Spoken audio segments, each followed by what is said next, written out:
Sæsonen den er slut, vi har fået båden ind, vi har vasket den af, og så har vi givet den Color Restore.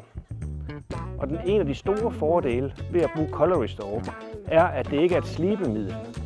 Det trækker farven frem, det giver en fantastisk shine i fribordet, men det slider ikke ind i fribordet eller i gelcoat.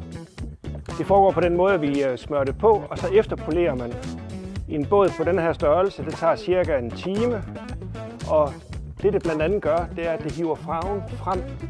Nu er det her en hvid båd, men selv på en hvid båd er der markant forskel på. Man kan tydeligt se, hvor langt vi er nået. Og en grøn stribe som denne her får virkelig trukket farven frem, for den var rigtig mat før. Ved større overflader kan man med fordel bruge en poleremaskine og dryppe lidt Color Restore på skumpuden og efterpolere med en mikrofiberpude. Processen på sådan en båd her, jeg vil sige 20 minutter for hver fribord. En time, så er vi færdige, og vi slider ikke på gelcoaten.